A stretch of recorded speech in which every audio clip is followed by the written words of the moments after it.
Salutations. On va parler encore d'une habitude, mais cette fois ce sera une habitude alimentaire. Alors, ce qu'on va discuter aujourd'hui, c'est pourquoi il vaut mieux te concentrer sur des petits déjeuners salés plutôt que sur des sucrés.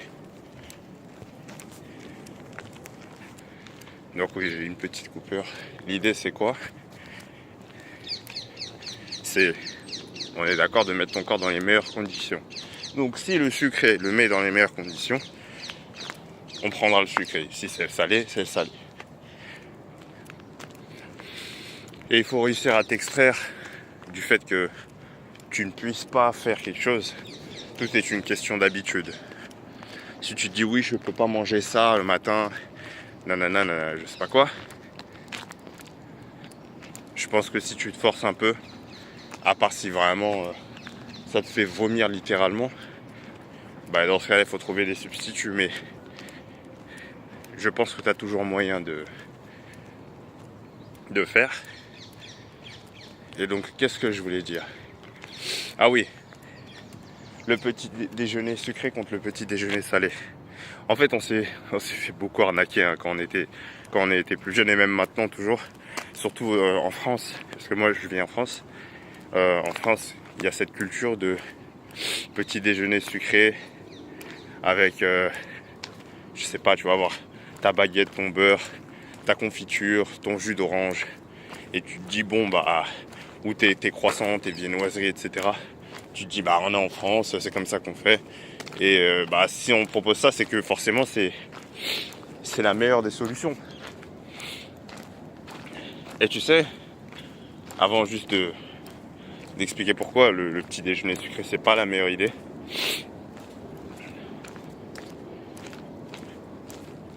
Ça, on appelle ça une tradition. Donc le fait de manger en France, de manger ses baguettes, viennoiseries, etc. le matin, c'est une tradition. Mais une tradition, il faut bien que tu le saches, c'est pas forcément la vérité, la bonne chose à faire. C'est pas parce que les anciens l'ont fait que c'était la meilleure chose à faire.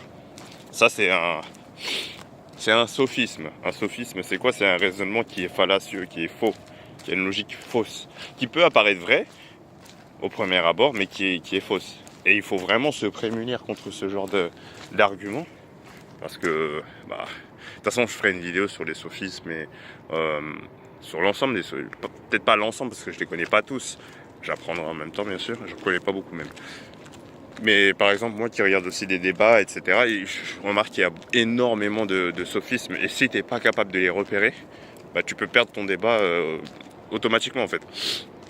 Parce qu'à partir du moment où tu concèdes ce point-là, le reste de l'argumentation reste est logique par rapport à ce point-là. Donc si ce point-là n'est pas contesté, bah, l'argumentation devient irréfutable, ce qui est problématique. Et donc tu peux te retrouver avec une conclusion aberrante, mais qui paraît vraie. Bref, j'ai encore digressé. On parlait de petit déjeuner sucré. Ah oui, de tradition. Avant, j'avais digressé exprès, mais j'avais oublié pourquoi j'avais digressé. La tradition. La tradition, imaginons qu'un groupe de personnes ait une habitude, ok, et qu'ils en parlent à d'autres personnes. Ces autres personnes, en voyant qu'un autre groupe de personnes faisait cette habitude, vont adopter cette habitude. Et ainsi de suite, la passer au reste de la communauté. Cette habitude n'est peut-être pas une bonne habitude, mais elle a été passée par contagion. Et comment ça devient une tradition? Il suffit juste que cette habitude, qu'elle soit bonne ou mauvaise, soit passée à la prochaine génération. Donc, au moment où c'est devenu quelque chose de communautaire, c'est devenu... A few moments later. Donc je disais, oui, encore une coupure. Au moment où cette habitude a contaminé, une bonne partie de la société, on va commencer à dire que cette habitude, elle est culturelle. Donc elle se renforce. Et le prochain point de bascule, c'est si cette habitude qui est culturelle Donc on ne sait pas si elle est bonne ou mauvaise, elle est juste culturelle. Si cette habitude culturelle est passée à la prochaine génération, ça devient une tradition. Donc là, tu te rends compte que même quelque chose qui peut être mauvais pour toi peut finir en tradition. C'est pour ça que c'est justement un sophisme de dire que les anciennes personnes l'ont fait et du coup, les anciens l'ont fait. Du coup, il faut juste faire la même chose. Ils avaient forcément raison. Parce que c'est pas un vrai argument. Ils se basent sur rien du tout. Peut-être qu'ils ont fait une erreur et que cette erreur s'est juste propagée et que toi, en faisant appel à cet argument, tu continues à propager la même erreur sans vérification.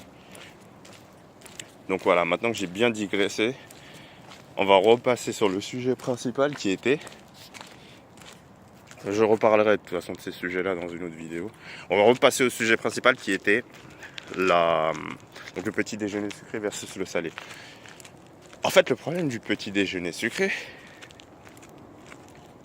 ou plutôt on va partir de ce qu'on reproche du petit déjeuner salé en général, donc quelque chose de trop gras, qui est pas bon donc, du coup pour le corps. Faut savoir que le gras que tu vas, et c'est ça le gros problème, le grand manque de connaissances, c'est que le gras que tu manges n'est pas équivalent. Il n'y a pas de corrélation directe entre le gras que tu manges et le gras qu'il y a dans ton sang, le cholestérol. Il n'y a pas de corrélation directe, il n'y a pas de cause à effet plutôt. Une corrélation, c'est-à-dire qu'il y a un lien, mais on ne sait pas forcément quel est ce lien et est-ce qu'il est direct. Mais cause à effet, ça veut dire qu'il y a un lien et que l'un cause l'autre. C'est-à-dire que s'il y avait un lien de cause à effet entre le cholestérol que tu as dans ton sang et le cholestérol que tu manges, le gras que tu manges de manière générale, ça voudrait dire que quand tu manges du gras, le gras que tu manges, va augmenter directement le gras dans ton corps. Mais ici, ça a été prouvé scientifiquement, il n'y a pas de lien. Aucun lien entre les deux. Ce qui se passe rapidement, c'est que le gras que toi tu manges, c'est des cellules qui sont trop grosses pour aller dans ton sang. Ok, le cholestérol, etc. C'est divisé en des plus petites molécules. On appelle acide gras et d'autres types de molécules aussi. Et c'est ces molécules-là qui peuvent passer dans le sang. Et ensuite, le foie, s'il le veut, il va décider de réassembler ces molécules pour former du cholestérol. Donc, tu vois que c'est désassemblé et il n'y a que le foie qui peut décider de si cette chose-là va devenir du cholestérol ou autre chose. Donc, j'ai dit 2 fois donc. Tu peux voir que le problème peut venir seulement de ton foie. Et tu peux te dire, mais attends, mais si je lui donne beaucoup, est-ce qu'il va pas juste en reformer beaucoup? Bah non, en fait, il s'adapte. Si tu lui en donnes beaucoup, il forme peu de gras. Si tu lui en donnes moins, il fera un peu plus lui-même. Il en fabriquera un peu plus lui-même. Il s'adapte pour que le niveau reste à peu près constant. Donc à part si tu as déjà des problèmes préexistants, dans ce cas-là, bien sûr, suis ce que ton médecin te dit, il n'y a pas de secret. Mais je ne suis pas médecin, je tiens à rappeler. Voilà, donc maintenant que ça c'est écarté, tu sais que cet argument principal de oui c'est trop gras, c'est pas bon pour la santé, etc. Tu sais que ça c'est mauvais. C'est pas un bon argument. Par contre, il y a bien une hormone qui va encourager le foie à plus produire de cholestérol et de gras en général. Et cette hormone, c'est l'insuline. Or, l'insuline, comment tu la... En anglais, ils vont dire trigger. Comment tu la déclenches? Comment tu fais pour en avoir beaucoup? Il faut manger sucré. Parce que l'insuline, le but de l'insuline, c'est de dire aux cellules de prendre le sucre qui est dans le sang, de le prendre avec elle, de ne pas le laisser circuler dans le sang. Donc plus tu vas avoir du sucre dans le sang, plus on va avoir d'insuline pour forcer les cellules à se débarrasser de ce sucre-là. Et ouais, donc c'est là le piège en fait. Ça veut dire que c'est en mangeant ton petit déjeuner sucré que tu as plus de chances d'accumuler du gras dans ton corps. C'est contre-intuitif, c'est ça le truc. C'est complètement contre-intuitif. Mais au moins maintenant tu sais pourquoi je te conseille de prendre un petit déjeuner sucré.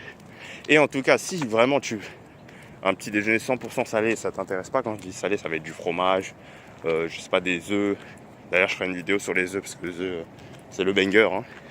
Les œufs, fromage, des produits laitiers, d'autres produits laitiers. Tu peux prendre, je sais pas, du poulet, des trucs comme ça. Si tu peux faire ça, tu vas vite te rendre compte que, en plus, tu vas prendre déjà tes premières charges de protéines, tes premières, on va dire, doses de protéines,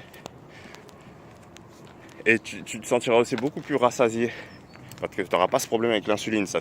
Les protéines et le gras, ils vont beaucoup moins déclencher l'insuline, et c'est l'insuline qui fait que tu as tout le temps faim, tu vois. Donc c'est un double effet. Tu t'écartes du problème de c'est trop gras, parce qu'en fait le gras est produit par ton foie qui va réagir à l'insuline qui est produite à cause du sucre. Donc tu t'écartes de ce problème-là, et en plus tu as moins faim parce que ça cale plus les protéines. Mais si tu peux pas faire ça, tu veux toujours au moins un truc sucré, tu peux le faire, mais commence par... Mais fais un mélange, pas 100% sucré, parce que comme tu l'as vu, 100% sucré c'est vraiment nul. Si tu veux, tu fais un mélange. Tu commences par la partie gras, etc. Et ensuite tu prends un peu le côté sucré, ce que tu prenais d'habitude. Comme ça, tu peux voir ça comme un dessert. Mais c'est pas ton plat. Ton plat, c'est pas manger des croissants, tu vois. Bon, en tout cas, j'espère que ça a servi cette vidéo. Et puis, est-ce que j'avais autre chose à ajouter? Non. Fais attention à ce qu'on met dans ta tête, les idées qu'on met dans ta tête. Si tu as appris quelque chose, mets un commentaire, un like, tout ce que tu veux, partage. Et à la prochaine. C'était NZ.